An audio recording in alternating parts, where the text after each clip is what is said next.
Welcome back to our coverage of the sentencing of Cardinal George Pell in Victoria's County Court in Melbourne. Just a short time ago, the Chief Judge, Peter Kidd, handed down his sentence, and this is what he had to say.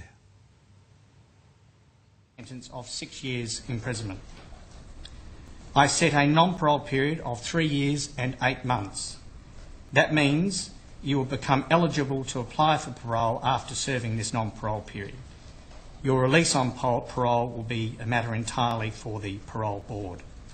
And interestingly there, the judge did say, given the Cardinal's frail health, he may even die in jail. Let's bring in Brett McLeod now for more reaction outside the court. Thanks, Mark. I'm joined by Fiona Patten from the Reason Party, an Upper House MP here in Victoria, but a long-time campaigner for survivors of sexual assault and survivors of institutional abuse. First of all, your reaction to the sentence? Look, it was emotional. I feel vaguely disappointed that 3 years and 8 months may not have been sufficient, I think, to really meet the wishes of those survivors here today. I mean, we saw some cheers, but we also saw some tears. And however, I think it was a very considered judgment. I think Judge Kidd explained it extremely well, and obviously we'll accept this. And a 6-year head sentence, I think many people were thinking perhaps it might be as little as 2 or 3 years, given Cardinal Pell's health and his age at 77, which Justice Kidd went into detail about. It is possible, as the judge said, that he won't survive his time in jail. No. Well, that's quite true, but as we know, many of the victims of abuse within the Catholic Church haven't survived either. They have all died. So I accept that there is a probability that he may never be released, but I think that there is a sense here today from the victims and from the survivor organisations that they do feel somewhat vindicated by this. Actually, on that, because many of the arguments by those who don't feel this verdict is justified have been used against many victims, as in there was only one person complaining, there were no witnesses, they're historic offences. I imagine for many victims it hurts them to hear those sort of complaints against in this case.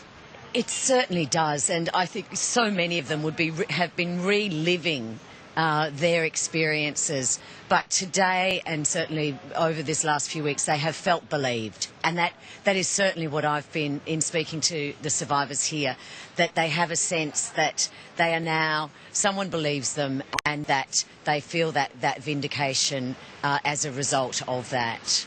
We're still waiting. There's two things we're still waiting on. Of course, there is the appeal process, which begins in June, with a hearing set down June 5 and 6. But secondly, we still haven't had word from the Vatican. What do you think they should do now? Well, I think the Vatican should absolutely accept this and recognise that canon law does not override jurisdictional and state law. And this is, I think, this sense of superiority that has permeated the church in even things like the Melbourne response, where they tried to take things into their own hands, even things like refusing mandatory reporting on child sexual abuse within the church. I think this case should prove to them that it is time for them to completely change. It is time for them to accept how the community feels about this and how they can better serve the survivors and the thousands of survivors and their families going forward, if they want to survive in society in the future. And just to finish on, as you say, speaking of survivors, this will be a day of mixed feelings for them. I think this will be an absolute day of mixed feelings. We saw some signs of relief, but as I say, I think there will be a lot of people reliving their experiences. But the fact that Cardinal Pell has been convicted and jailed for sexually abusing 2 young children will give some people a great sense of relief. Fiona Patten from the Reason Party, thanks for joining us. Thanks, Brett.